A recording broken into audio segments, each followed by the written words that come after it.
जय माता दी मेरे प्यारे साथियों। आपका हमारे चैनल डिवाइन विजन पर स्वागत है। आज है नवरात्रि का 9वां दिन और पता ही नहीं चला ये 9 दिन कैसे गुजर गए। माँ दुर्गा जी की 9वीं शक्ति का नाम है सिद्धिदात्री। ये सभी प्रकार की सिद्धियों को देने वाली हैं। नवरात्रि पूजन के 9वें दिन इनकी उपासना की जाती है। इस दिन शास्त्र विधि विधान और पूर्ण निष्ठा के साथ साधना करने वाले भक्त को सभी सिद्धियों की प्राप्ति हो जाती है। सृष्टि में कुछ भी उसके लिए अगम्य नहीं रह जाता है। ब्रह्मांड पर पूर्ण विजय प्राप्त करने की सामर्थ्य उसमें आ जाती है। माता सिद्धिदात्री भक्तों और साधकों को ये सभी सिद्धियां प्रदान करने में समर्थ है। देवी पुराण के अनुसार भगवान शिव ने इनकी कृपा से ही इन सिद्धियों को प्राप्त किया था। इनकी अनुकंपा से ही भगवान शिव का आधा शरीर देवी का हुआ। इसी कारण वे लोक में अर्धनारीश्वर नाम से प्रसिद्ध हुए। माता सिद्धिदात्री 4 भुजाओं वाली है। इनका वाहन सिंह है। ये कमल पुष्प पर भी विराजमान होती है। इनकी दाहिनी तरफ के नीचे वाले हाथ में कमल पुष्प है। प्रत्येक मनुष्य का यह कर्तव्य है कि वह माँ सिद्धिदात्री की कृपा प्राप्त करने का निरंतर प्रयत्न करे, उनकी आराधना की ओर अग्रसर हो।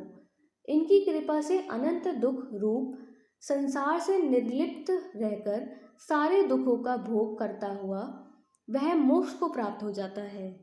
नव दुर्गाओं में माता सिद्धिदात्री अंतिम माता है। अन्य 8 दुर्गाओं की पूजा उपासना शास्त्र विधि विधान के अनुसार करते हुए भक्त दुर्गा पूजा के 9वें दिन इनकी उपासना में प्रवृत्त होते हैं। इन सिद्धिदात्री माँ की उपासना पूर्ण कर लेने के बाद भक्तों और साधकों की लौकिक परलौकिक सभी प्रकार की कामनाओं को पूर्ति हो जाती है। सिद्धिदात्री माता के कृपा पात्र भक्त के भीतर कोई ऐसी कामना शेष बचती ही नहीं है जिसे वह पूर्ण करना चाहे। वह सभी सांसारिक इच्छाओं और आवश्यकताओं से ऊपर उठकर मानसिक रूप से माँ भगवती के दिव्य लोकों में विचरण करता हुआ उनके कृपा रस पीयूष का निरंतर पान करता हुआ विषय भोग शून्य हो जाता है। इस परम पद को पाने के बाद उसे अन्य किसी भी वस्तु की आवश्यकता नहीं रह जाती। माँ के चरणों का यह फल प्राप्त करने के लिए हमें निरंतर नियम निष्ठ रहकर उनकी उपासना करनी चाहिए।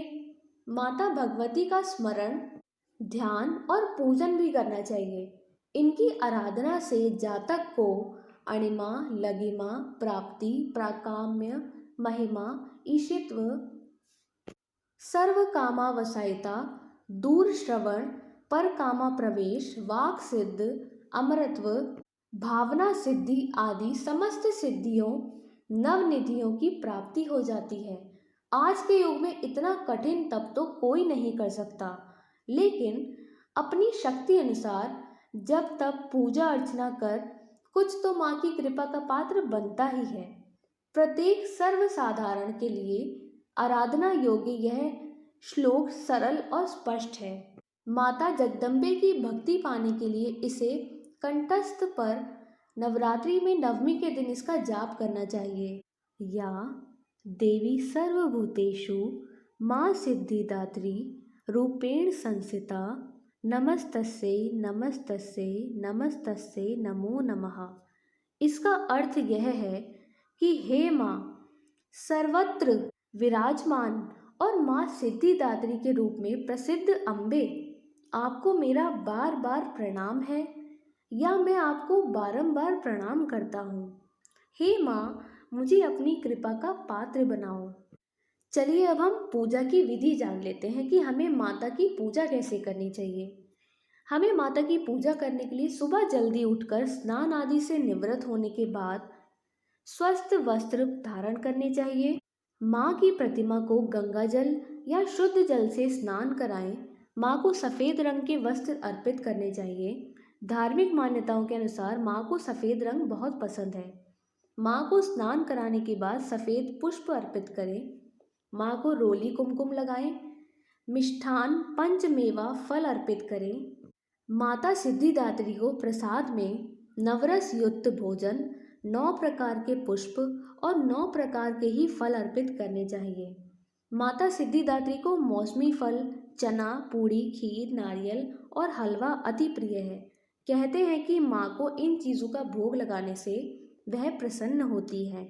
माता सिद्धिदात्री का अधिक से अधिक ध्यान करें, उनकी आरती भी करें। नवमी के दिन कन्या पूजन का भी विशेष महत्व है।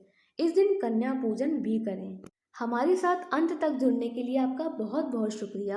अगर आपको वीडियो अच्छी लगती हो तो हमें लाइक करें और चैनल को सब्सक्राइब करना ना भूलें।